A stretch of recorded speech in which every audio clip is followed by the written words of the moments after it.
for choosing this well chat. To support future episodes, consider purchasing a Freedom Art Mat or vegan leather journal at freedomatthemat.com. We're a nonprofit dedicated to improving the lives of women globally through wellness education and appreciate your support.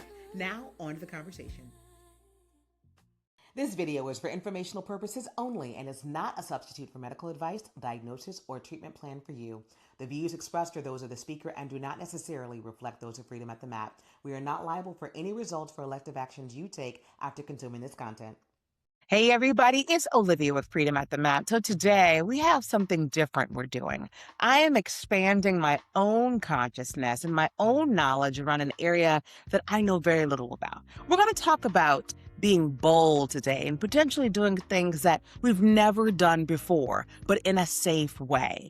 Today, we're going to speak with Zappy Zapolin. He is a very noted and respected psychedelic concierge. He's going to talk to us today about alternative medicines. This is a conversation that I've wanted to have for quite some time now, since I was invited to do some psychedelics a couple of years ago, and I had no idea what they were, if I should do them. I ran away from them. But after learning about what Mr. Zappy Zapolin's really all about, I said, let me give it a try. So let's see if this is something that can support our wellness and well-being. So hello, Mr. Zappy. How are you today? I'm doing amazing. Great to be here. I'm still buzzing because, as you know, a couple of weeks ago, Donald Trump signed an executive order to fast-track psychedelic medicine. Yes. And so it's really set off a firestorm of people that you wouldn't expect stepping up and saying, hey, I think this could be for me. How do I start? And that's kind of where I fit into the whole puzzle of like, where do you start?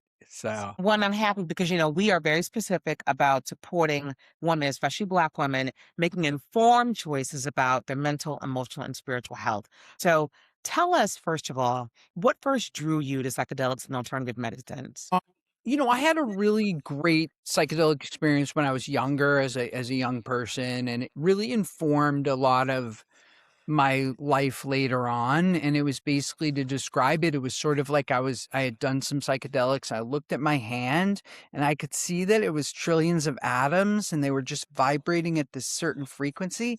And then I looked over at my friend and he was the same atoms, but like a slightly different frequency than me. And I was like, oh God, everything's frequency, the table, everything. And I never could unsee that. But fast forward all the way to 2010, I had what I call a spiritual midlife crisis, where I had basically done everything society told me that I needed to do to be completely fulfilled.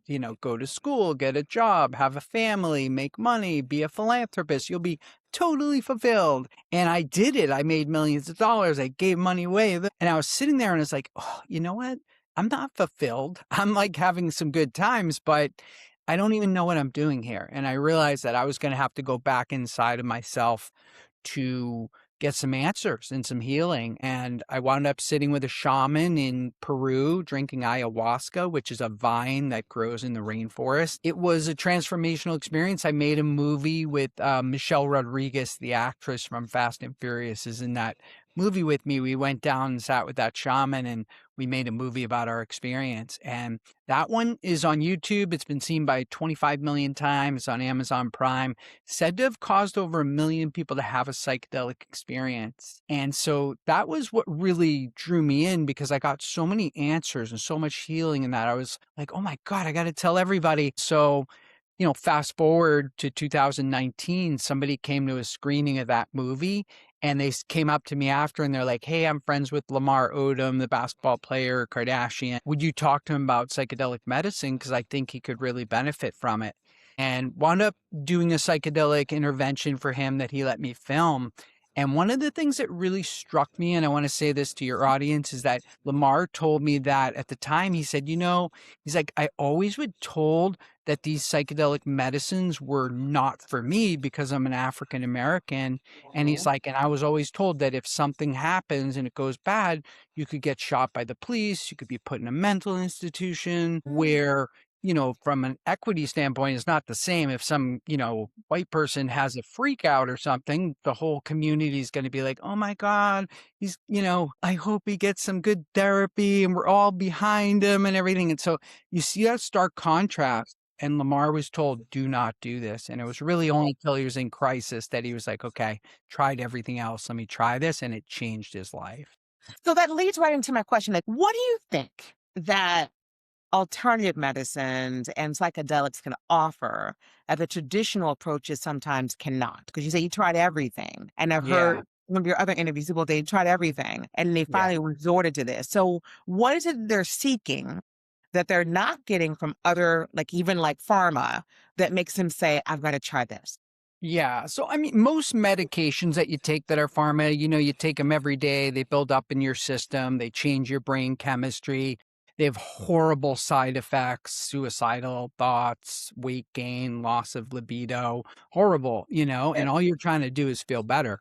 With the psychedelic medicine, if you do it in the right set and setting, and that's set and setting means your mindset that you're doing with, and your setting is who you're with and where you are. So if you do it in a place that is held for you in a safe set and setting, you are going to have a transformation. And by that, I mean, you're going to go back to the root of what it is that's bothering you or affecting you, or maybe it's in your subconscious. Or now we're learning some of this stuff could be memories that are stored in our DNA from our ancestors that are triggering us and we don't even know why. And unfortunately, modern medicine and even these biohackers that you meet, they have just ways to treat your symptoms, not to get to the root of the issue. And so, if you ask a biohacker, you say, oh, I can't sleep. And they're like, take melatonin. And you're like, okay, but that doesn't get to the root of why you're not sleeping. Is it something in your subconscious, something you're nervous about that you need to get rid of? And so it's like these plant medicines, which are from nature, you have receptors in your brain for them. And so if you believe in God, then obviously God, being all knowing, would have put some things here for us to tap into spirituality and break addiction. And so you have the opportunity to use these God-given things in a way that's going to resolve things. And I'll make the point that probably the one that's going to save the world is called iboga. It's an African root that's mostly grown in West Africa, Gabon, and places like that. And We hope you're enjoying this Well Chat. As a gentle and loving reminder, we're a nonprofit dedicated to improving the lives of women globally through wellness education. To support this podcast, visit freedomatthemat.com and consider purchasing a Freedom Art Mat or journal to keep these convos going. Now, back to the conversation. And this is an incredible plant because it works on all areas of the brain. The tribe that uses in Africa are called the Bwiti, and they've been using this for tens of thousands of years, and they use it to get in touch with their ancestors. It's an ancestor-based religion. And so you take the ibogaine and the iboga. The ibogaine is just the same thing, but it's isolated from the iboga plant. And you take this and it's breaking heroin addictions, meth addictions, crack, alcohol, whatever it is, it's breaking it. But the way it's doing it is just like the Bwitis, you're going back into your lineage, into your own DNA and clearing things at such a deep level that when you come out, you're vibrating at your own frequency. And so like the one before society and your parents and the church or whoever got all over you. So you're back to this original frequency. And then when things happen or come to you, you evaluate them based on how they resonate with you, not what people think you should do or what you were told. No, how does it hit me right now? And that's transformed Lamar. That's transforms a lot of people that do it. And I would say for people out there, the best way to start with anything is by microdosing, because that's a sub-perceptual amount. And we're about to get psilocybin mushrooms are about to be rescheduled by the government down from Schedule 1 to Schedule 3, where they just move marijuana. And because of that, because psilocybin mushrooms have already had a phase 1 clinical trial, what people don't know, it's going to be available to you to use under the Right to Try Act. It was mainly meant for cancer drugs, and it said if a drug has been through a phase 1 clinical trial, been proven to be safe enough, but has no other data, it's your right to use it. And because psilocybin's already had that, the mushrooms, you're going to be able to use it. I'm predicting tens of millions of people use it in the next year and a half. And I always say start with a microdose, because what you're doing, what psychedelics are doing, is they're putting your brain into this neuroplastic state. So instead of being so rigid, when things happen, you spin out and you can't handle it. If Right. you're neuroplastic, it's going to come in. You're going to be like, okay, well, let me evaluate this. Could be good, could be bad. Let's see how it plays out. And in that neuroplasticity, that's where you are really resetting your nervous system and your frequency vibration. Thank you for breaking that down. Can you walk us through what one might experience, right, when they do a psychedelic experience? And I'm going to tell you why I asked that question, Sure. right? I was doing an event. I was very stressed a couple years ago. And one of the women who was working with said, Olivia, I do psychedelics on the side, and I'd like to invite you on a journey. And if you have some time tonight, this is what we're going to do. I'll have a sitter with you. And I was like, wait, what? And she's like, well, afterwards, you can't drive for a little while. And I was like, wait, I've got too much to do. I can never think of a time in which I won't be able to drive. What are you talking about? The way she was sharing with me was so scary, right? So let's start Mm. with, just tell me what happened. Yeah. I were to go with her that day, what that experience would have been like. And then the other parts, the part two of the question, which you may get to in the conversation or separately, is when you talked about the brainwaves being open, what I'm curious about is when I come back down, am I really forever changed? Am I really transformed? Or was it just when I was on that trip? So both the Great questions. Number one, I want to say that each one of these compounds has its own ability, capability, and should be used based on what you need. Because right now, a lot of times when people go online, they're psychedelic curious, and it's said that there's 39 million people in the United States that are psychedelic curious, that, they find some ads for ayahuasca, which is a vine from the jungle, or maybe a mushroom thing in Jamaica. And they're just like, I guess these are my options. But the reason that you really want to talk to an expert, a psychedelic concierge like myself, is that each one of these has a different capability. And so I'll give you an example. For example, the San Pedro cactus is very capable of helping people who are disconnected from nature to immediately reconnect with nature. The ayahuasca, that's this vine from the jungle, is capable of bringing you closer to this feminine spirit within you. Ibogaine, capable of breaking an addiction. Microdosing mushrooms, raising your joy level, and on. DMT, they're saying it's good for strokes now. So each one really has a different attribute. And the idea is to figure out what it is that you need based on what's going on, what you're trying to resolve, your traumas, your intention for doing it, and then be guided. I feel like she might have been, going to give you maybe ketamine, which is an amazing fast acting, but sometimes they tell people not to drive after, or maybe it was mushrooms and, those take several hours to come out of the system. But, what you're going to feel with each one is going to be different. Okay. So, for example, the ibogaine, that is a 12 to 24-hour experience where you're going to go deep into your lineage. It's going to be like living in one of those ghosts of Christmas past where you review your entire life. The ayahuasca, this is going to feel like, the experience of, almost like your grandmother hugging you, but showing you very intense things about your life, maybe that you need to change. So I get that you go on a trip. When you come back, though, what is the experience? Like, what happens? I come back, then what? Okay. So again, very different for each of them. Some of them wear off, ketamine, which is the only FDA approved medication that's being used as a psychedelic. That one, you come back and, maybe an hour later, you're completely fine. It's as if you just like had a dream and you're like, oh, wow, that was, interesting, amazing, but it feels like a dream. Some of the other ones are going to take longer for you to kind of come back out of that state where, I describe it as like more filters are taken off is what it is. And so in life, as a human being, all we're doing all day is scanning for danger. Our brains are just scanning for danger. And when you, let's say, smoke marijuana, now 10 of those filters come off. And so you're like, oh, wow, like the music sounds really good right now. And the colors are so beautiful, and then mushrooms, you take 1,000 filters off. Now you're like, oh, wow, nothing is what it seems. There's so much more going on. And then there's a few of them like ibogaine or maybe ketamine where you take all your filters off and you're in this present moment awareness state. where all your chatter in your mind drifts away.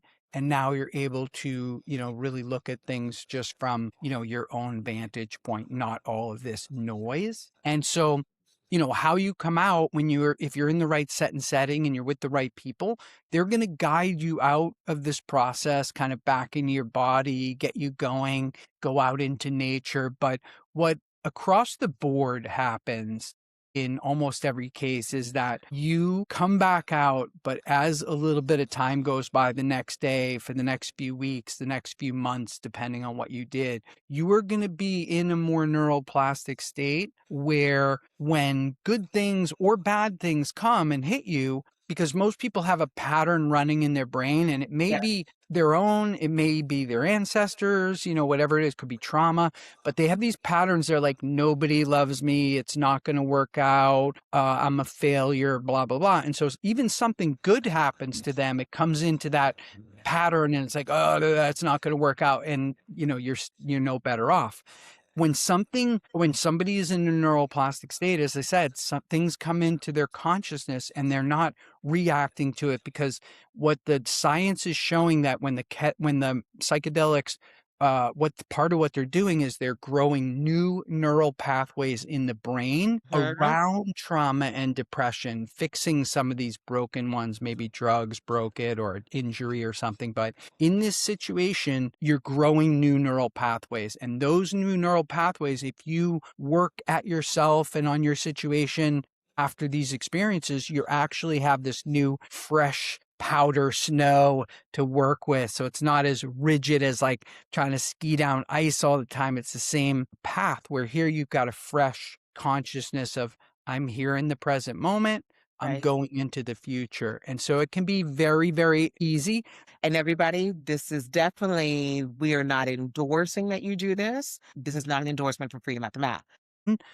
This is something that we have to understand, that this prohibition they put on in the 1960s, and they tried to scare everybody into, you're going to get brain damage. Well, guess what? It was fake. And it was faked because the war going on, and they tested psychedelics, and they found out people were not going to kill people if they took psychedelics. They were going to think for themselves. Medical establishment had just come out with their SSRIs, their antidepressants, and they wanted that instead of a mushroom that cures you overnight. And then third, probably most sinister, was the alcohol companies, who knew that there was a day going to come like today, 2026, where less young people were going to be drinking alcohol, and they were going to use instead marijuana and mushrooms and things like that. So they were like, we got to spend a lot of money every single year telling people that they're going to fry their brain, they're going to jump out the window.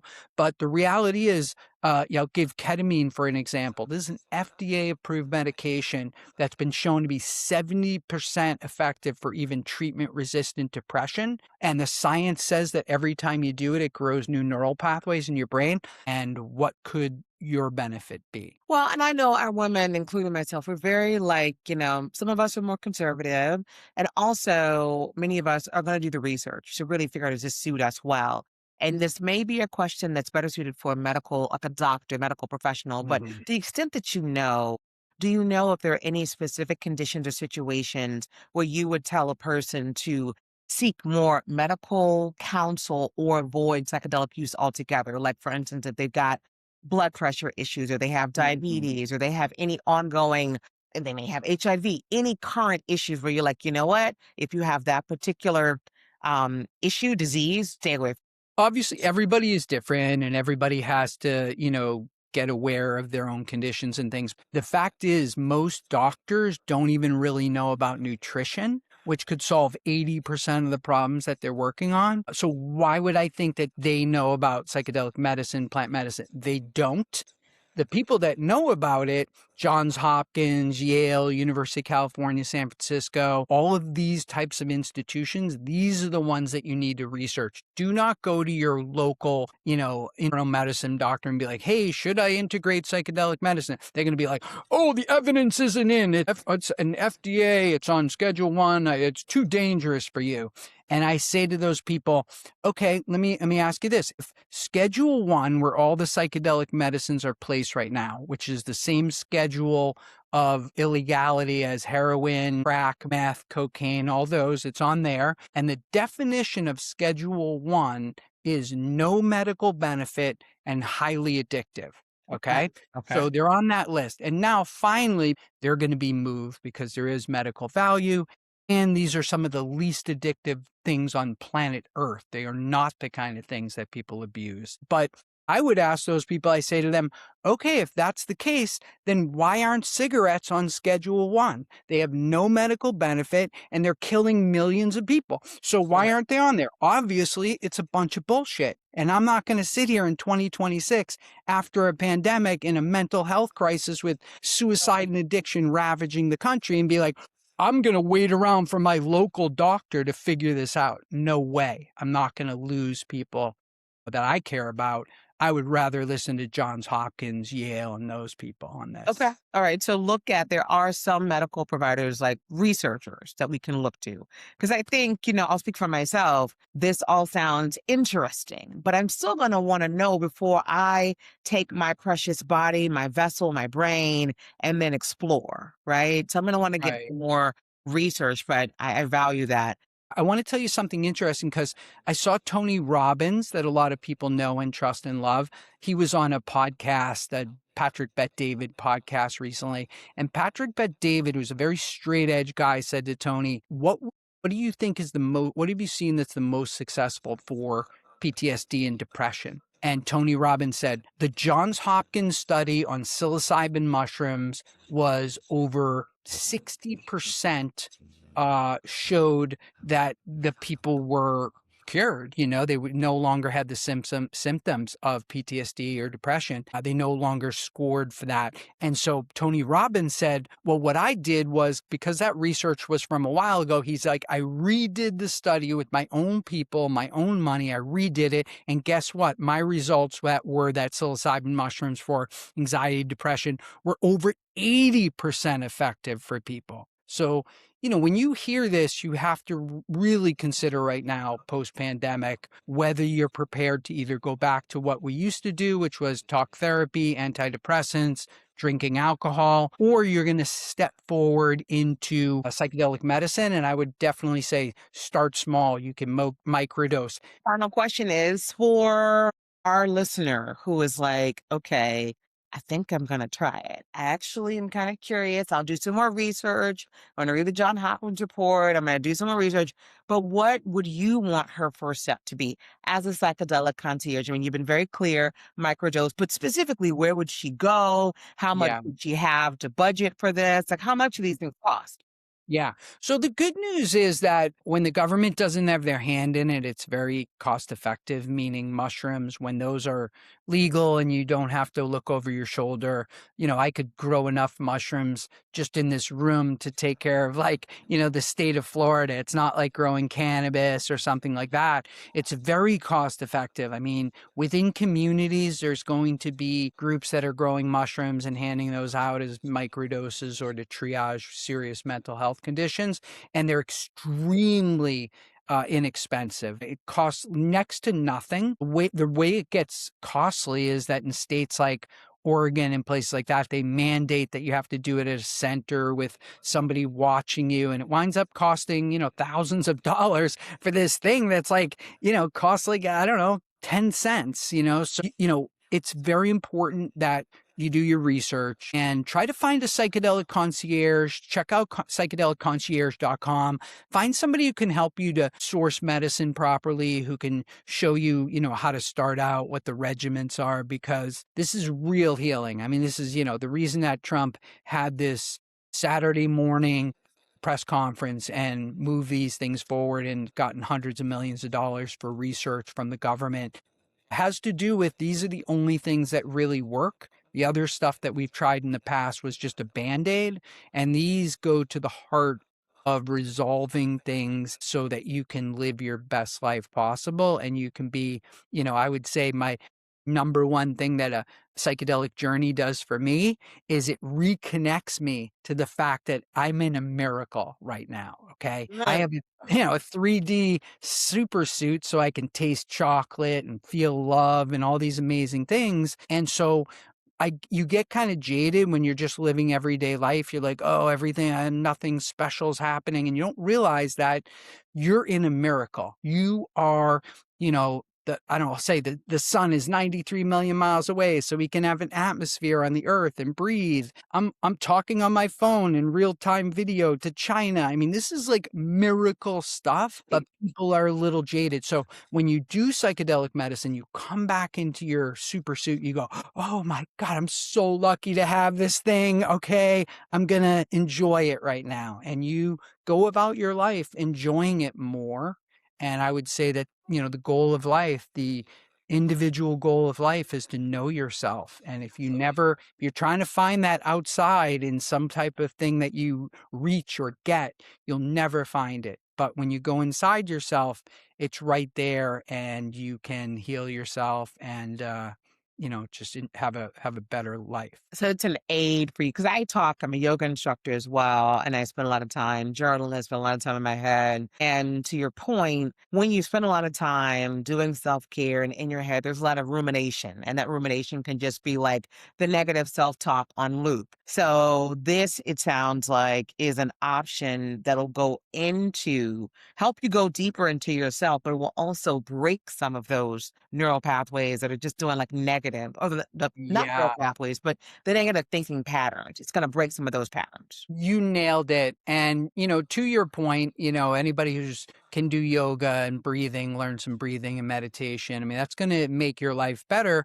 for sure. And sometimes people come at me and they say, oh, Zap, you don't really need these psychedelics. You could just breathe or do Right. meditation. I'm like, yeah, you could. However, people have a lot of trauma and damage, and there's all kinds of information and technology coming at them. They can't just sit down and clear their mind, okay? They need a pattern interruption so that they can then sit down, take a breath, take a moment, and come back to themselves. And so that's what these things are incredible for. So I would say, for your audience, learn the facts, get a good source, start microdosing, because that is the fastest way to change your life without having some big trip. Because a real true microdose is supposed to be sub-perceptual, meaning you don't feel it. So you take the mushroom microdose during the day, you're not feeling it necessarily. You might feel a little bit more energy, a little more joy or whatever, but it's over time that you're building these new neural pathways. And over the course of a week or 2 weeks, all of a sudden you're just like, wow, like life's amazing. I feel better. These mushrooms are an appetite suppressant. They, help you resist alcohol and things like that. Yeah. And I'll tell you why, though. It's very important to know why it works like that, is that, in general, everybody all day long is just trying to balance their own nervous system. So throughout the day, they are like, oh, I need to balance it. I'm gonna drink some coffee. And then later they're like, I'll take some sugar, just try to balance myself. Okay, now I'll take some alcohol after dinner or whatever, balance myself here, take an Ambien so I can go to bed. But when you're microdosing and you wake up and your nervous system is clean and balanced, now you're like, I don't need to throw a coffee in here. I'm not hungry right now. I'm just gonna do my work or play with my kids or enjoy, whatever. You don't feel the need to augment your already balanced nervous system. And so for that reason, this is as close as we have to a panacea, and they are God-given. And so again, I would tell people that this is not advice that you have to do this, but it is advice that you potentially could have missed out on the most important, impactful part of your life if you ignore this and you ignore natural plants and the fact that you have receptors in your brain for them. And these are not synthetic. I think I just want to make sure I'm punctuating. None of these things are synthetic. Everything is natural. For the most part, fully natural. We synthesize them as well, just because it's easier to dose. It's easier, it's a lot more cost effective sometimes when you synthesize things. So I'll give you an example. LSD, everybody's like, oh my God, that's chemicals. No, it's not. It's actually a fungus that grows on a rye seed, and you can get it naturally. However, they have synthesized LSD to be the exact molecular structure as that fungus on the rye seed. So it is synthetic, it's made, but it is also in nature. And I'll give you another one, ketamine, which is FDA approved as an anesthetic. People think that that's chemical. They're like, oh, I'll do mushrooms and this and that, but I wouldn't do ketamine because it's not natural. And it turns out it is natural.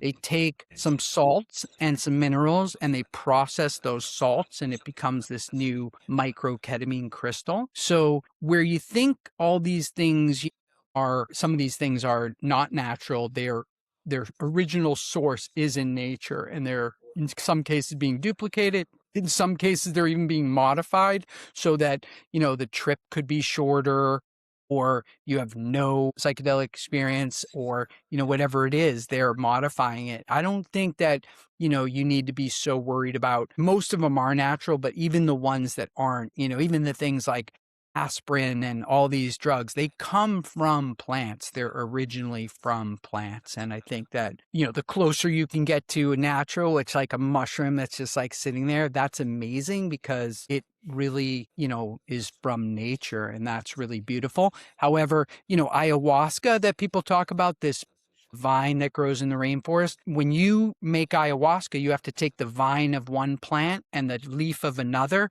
and put them together and brew it up with heat and boil it to make it. So even the ayahuasca, it's man-made. It doesn't occur in nature. So I don't think that should prohibit people from taking it. And a lot of times people are like, I wouldn't do psychedelics. That's, going to affect my brain. And then they take an antidepressant, they drink a Diet Coke, they eat some garbage food that's actually going to ruin their brain. They have no problem with that, or they take some cocaine that they have no idea where it came from. So it's a double standard that we just have to keep educating people about, because for 60 years, you've had a very big prohibition happening with a lot of misinformation.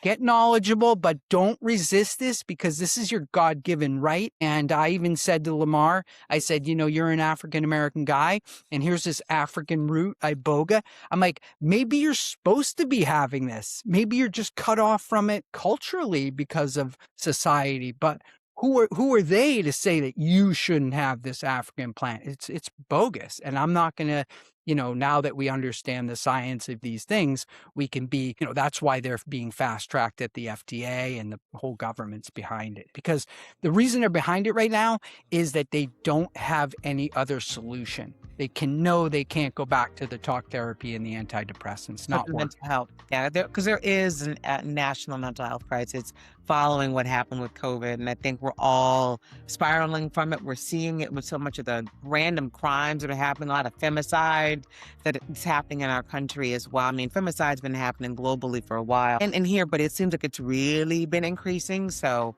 I appreciate you for educating us today on this alternative medicine and this approach. So again, everyone watching, this is Mr. Zappy Zapolin. He is a very respected and reputed and really well-regarded psychedelic concierge. Spend some more time with him. Search him out on the web, psychedelicconcierge.com, as a portal for you to find one that's in your market that can support you. Definitely find the facts, research the facts, and see if it is good for you. And may God continue to bless each and every one of you on your journey to wellness and living your very best life. Appreciate